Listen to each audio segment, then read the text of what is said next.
So kung meron ka namang stamp, ihulog mo na lang siya dito kasi kinukulik siya ng postman. Dahil meron tayong parent meeting ngayon. Itong teacher niya ay siya yung humawak din ni Kelsey nung junior pa lang siya.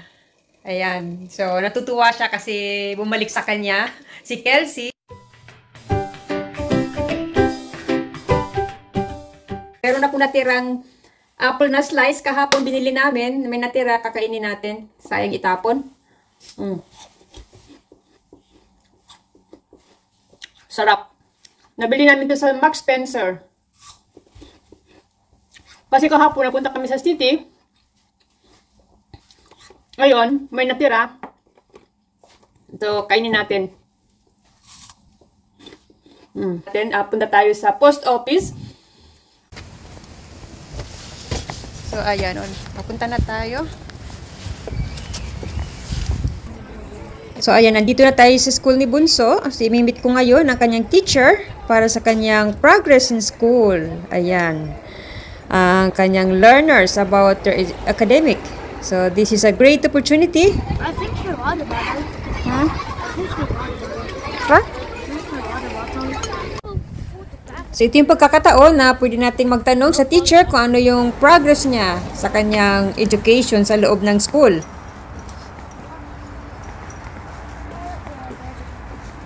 While I was there, I saw Maria's.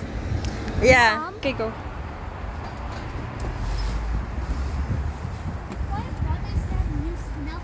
Yan, maghulog tayo ng sulat dito sa post office. So, ganito guys yung post office dito, oh. Sa loob niyan, shop. Tapos, meron lang siyang dito sa bungad yung post office. So, ayan, oh. Yan, yan. Unpost.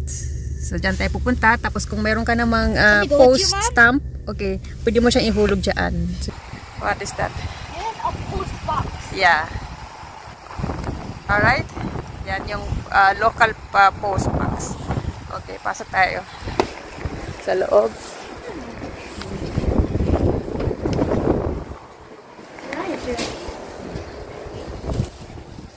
In Ireland, so ito yung post office. Ang pangalan ay Unpost. So dito kami naguhulog ng sulat, mga parcel galing sa ibang bansa. Dito kami nagpapadala ng pera papuntang Pilipinas, yung Western Union. So dito kami mag-fill up ng form tuwing nagpapadala kami ng pera sa Pilipinas. So ayan, pwede ka ring magbayad dito ng mga bills free of charge. Ayan yung mga mobile phones, gas, electricity, TV. So, ayan guys. So, meron din silang pwede ka mag-top up dito. At saka, yung hawak ni Kelsey yan, pwede kang magbigay ng pang-gift yan na pwede nilang mabili sa ibang mga shop. So, ayan. May mga foreign currency din sila dito. Ayan, no? Ayan. Papalit mo yung dollars mo, sterling. Ayan. So, dito kami nagtatransaction sa post office. So, ayan guys, nandito na tayo sa bahay. Ayan, so nakausap na natin yung teacher ni Kelsey. At yung teacher niya ay siya yung humawak din ni Kelsey nung junior pa lang siya. Ayan, so natutuwa siya kasi bumalik sa kanya si Kelsey. Yun, kasi second class na siya ngayon, grade 2.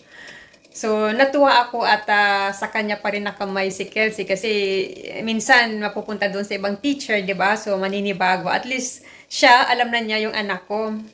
So, natats ako guys kasi kinakabahan ako kung okay ba si Kelsey at di natin alam kasi araw-araw sila yung kaharap. So, malaking improvement talaga si Kelsey. Malaki. Natutuwa ako. Tapos, as long as si Kelsey ay behave sa school at marespeto at walang inaaway. So, yun yung kinakabahan ako. So, sabi niya, si Kelsey talagang sweet boy. Talaga siya malambing. Sabi ko, totoo talaga yan. So, ayan, talagang ano niya si Kelsey. Wala siyang masabi para kay Kelsey. Tapos, ang kahinaan lang niya, guys, ayun lang, sa spelling. Alam mo naman mga grade 2, 'di ba? Maano pa sa spelling. So doon ko lang siya ipupush sa spelling. So the rest okay, perfect. So sa akin Excellent na yun. So, yan.